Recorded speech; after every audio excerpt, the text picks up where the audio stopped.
আসসালামু আলাইকুম। Hello everyone. আজকে আমি আপনাদের সাথে শেয়ার করব ডেলিভারি দেওয়া ১ পাউন্ড ওজনের ভ্যানিলা কেকের বেস তৈরি করা। কিভাবে আপনারা ১ পাউন্ড ওজনের কেকটা সফট ও স্পঞ্জি করবেন তার টিপস অ্যান্ড ট্রিক্স সহ শেয়ার করব।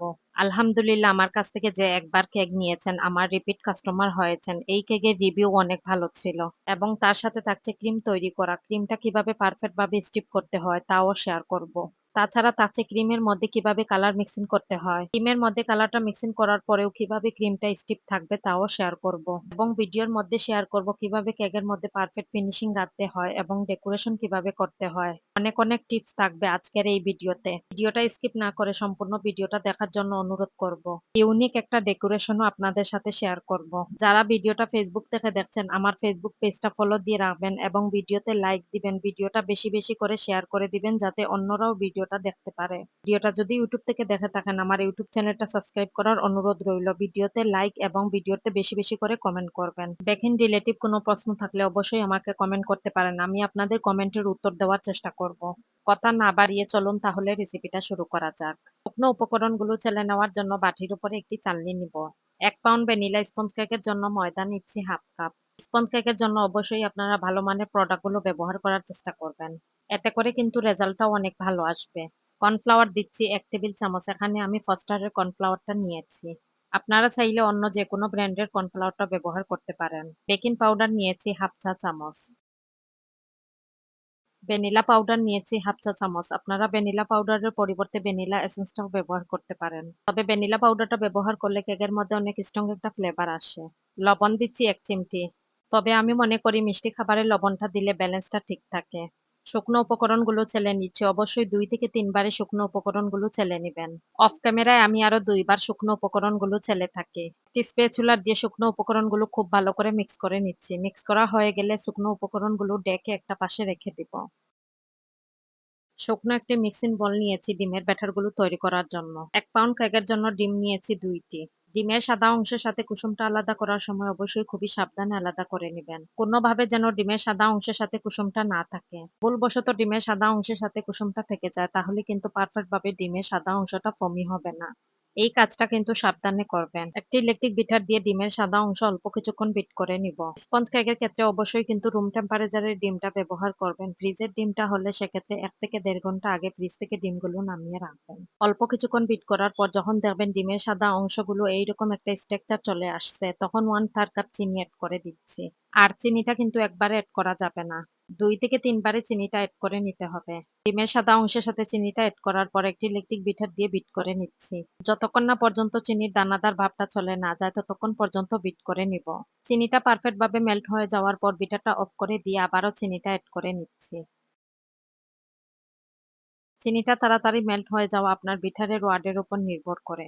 ছোট বিটারগুলোর ক্ষেত্রে কিন্তু চিনিটা মেল্ট হতে একটু সময় লাগে। তাই বেকিং এর ক্ষেত্রে কিন্তু অবশ্যই খুবই ইম্পোর্টেন্ট হলো ভালো মানের একটি বিটার সাজেস্ট করা। আর বিটার যদি ভালো হয় তাহলে সময়টাও অনেক কম লাগে। ডিমের সাদা অংশের সাথে চিনিটা এড করার পর চিনিটা যেন পারফেক্ট ভাবে মেল্ট হয়ে যায়। ডিমের সাদা অংশের সাথে চিনির দানাদার ভাবটা যেন না থাকে। আর চিনির দানাদার ভাবটা যদি থেকে যায় কেকটাও কিন্তু পারফেক্ট হবে না। তৃতীয়বারের মতো আবারও চিনিটা এড করে নিয়ে বিট করে নিচ্ছি। এইভাবেই বিট করে নিচ্ছি যতক্ষণ না পর্যন্ত চিনিটা পারফেক্ট ভাবে মেল্ট না হয়।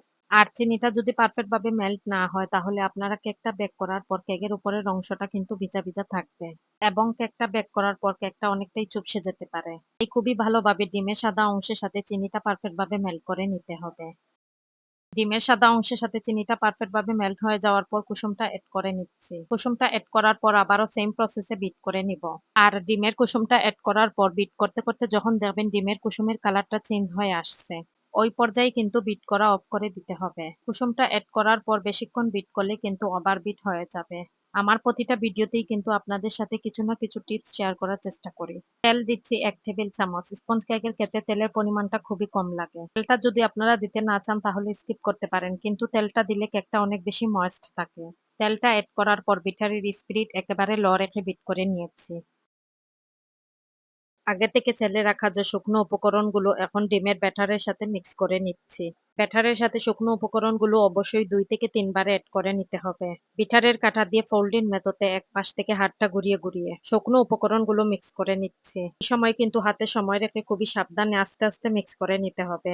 কোন রকম ভাবে তাড়াহুড়া করা যাবে না। তাড়াহুড়া করতে গিয়ে এতে করে যদি শুকনো উপকরণগুলো উল্টাপাল্টা মিক্স করেন সেক্ষেত্রে কিন্তু ডিমের ফর্মটা বসে যাবে এবং ডিমের ফর্মটা নষ্ট হয়ে যাবে। তাই স্পঞ্জ কেকের খুবই ইম্পর্টেন্ট একটা পার্ট হলো ডিমের ব্যাটারের সাথে শুকনো উপকরণগুলো মিক্স করে নেওয়া। আর এই কাজটা কিন্তু যদি আপনারা সাকসেসফুলি করতে পারেন তাহলে ইনশাল্লাহ আপনাদের কেক কিন্তু অনেক বেশি সফট ও স্পঞ্জি হবে। শুকনো উপকরণগুলো মিশানোর ক্ষেত্রে অবশ্যই যে পাশে প্রথম থেকে হাতটা ঘুরিয়ে এনে থামাবেন শেষ অবধি ওই পাশ থেকে হাতটা ঘুরিয়ে এনে থামাতে হবে। আমার ভিডিওর প্রতিটা স্টেপ যদি ফলো করে আপনারা বাসায় তৈরি করেন তাহলে আপনাদের কেকও পারফেক্ট হতে বাধ্য।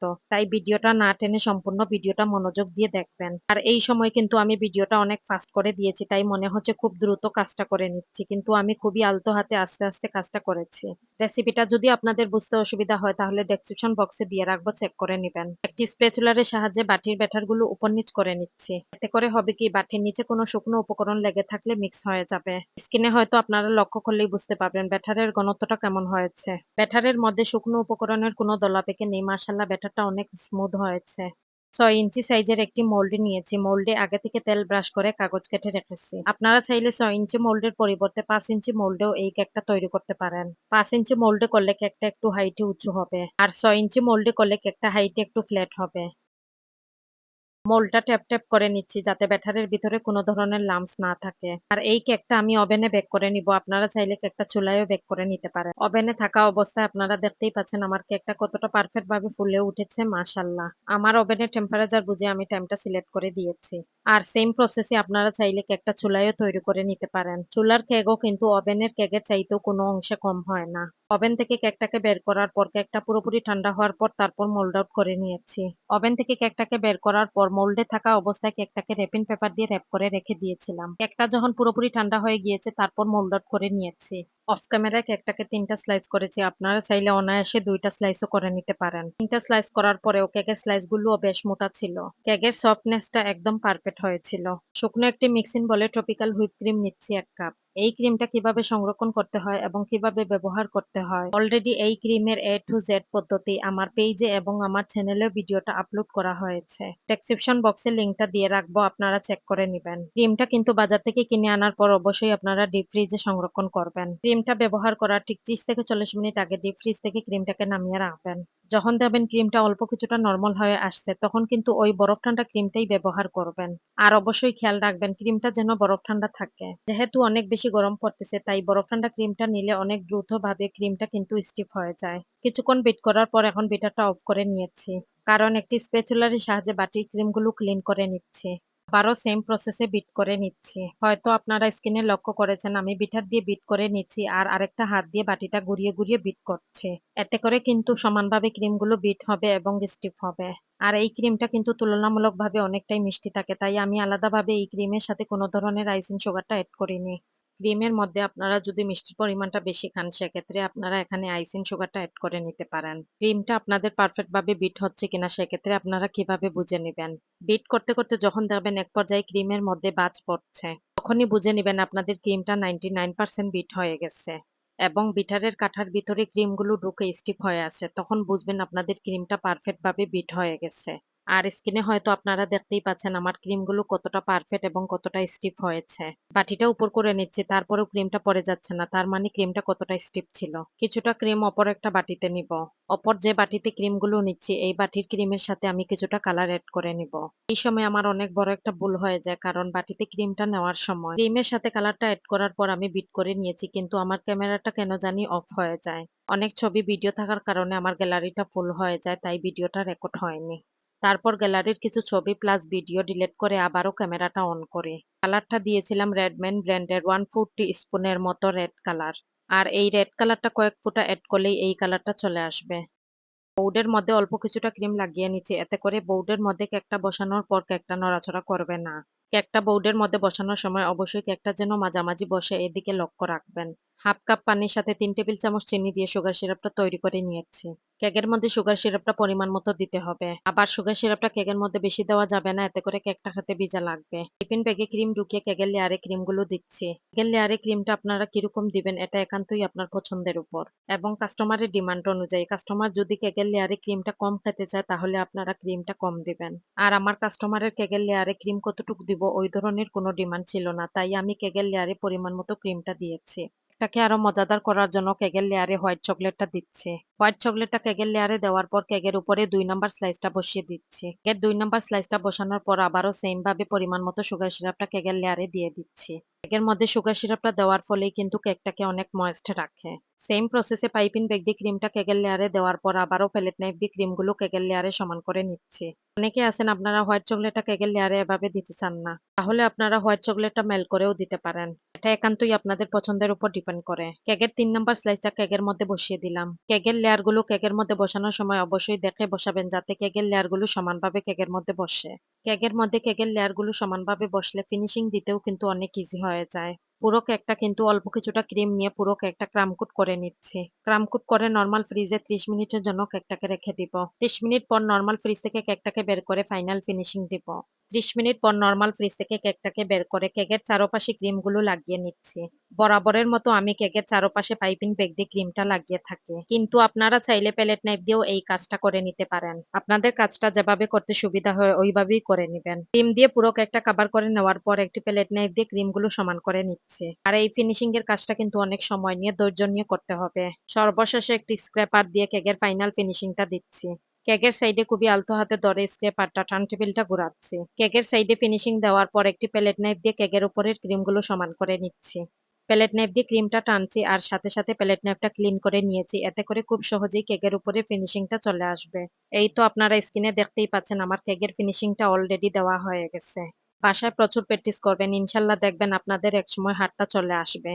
যে কোনো ধরনের কেকের ডিজাইন প্লাস সব ধরনের কেকের ফ্লেভার আমার পেজে ইনবক্স করতে পারেন। অনলি কুমিল্লা সিটির মধ্যে হোম ডেলিভারি দেওয়া হয়। যে নজেলটা দিয়ে কেকের উপরে ডিজাইনটা করে নিচ্ছি এটা ছিল 1M নজেল। কেকের উপরে আমি কিভাবে ডিজাইনটা করে নিচ্ছি ওইটা আমি মুখে বলে দিয়ে আপনাদেরকে বোঝানো যাবে না। আপনারা স্ক্রিনে ভালো করে লক্ষ্য করুন, তাহলেই বুঝতে পারবেন আমি কেকের উপরে কিভাবে ডিজাইনটা করে নিয়েছি। একদম ছোট সাইজের সুগার বল নিয়েছি। এই সুগার বল গুলো আমি কেকের সাইডে ব্যবহার করব। হাতের সাহায্যে কেকের চারপাশে সিটিয়ে সিটিয়ে সুগার বল গুলো দিচ্ছি। আর এই সুগার বল গুলো কেকের মধ্যে দিলে কেকের লুকটাই পুরো চেঞ্জ হয়ে যায়। আলহামদুলিল্লাহ এই কেকের ডিজাইনটা আমি দ্বিতীয়বার আবারও করলাম। কাস্টমার আমার পেজ থেকে সেম ডিজাইনটা দেখেই কিন্তু এই সেম ডিজাইনটাই আমার কাছে অর্ডার করেছিলেন, তাই কাস্টমারের ডিমান্ড অনুযায়ী সেম ডিজাইনটা প্লাস সেম কালারটা দ্বিতীয়বারের মতো আবারও করা হলো। কেকটাকে আরো এলিগেন্ট করার জন্য বড় সাইজের হোয়াইট কালার সুগার বল গুলো দিব। কেকের উপরে বড় সাইজের ও ছোট সাইজের হোয়াইট কালার সুগার বল গুলো দিয়ে দিচ্ছি। নন এডিবল বাটারফ্লাই কেকের উপরে বসিয়ে দিচ্ছি। এই বাটারফ্লাই গুলো কেকের সৌন্দর্যের জন্য দেওয়া হয়েছে, কিন্তু এই বাটারফ্লাই গুলো খাওয়া যাবে না।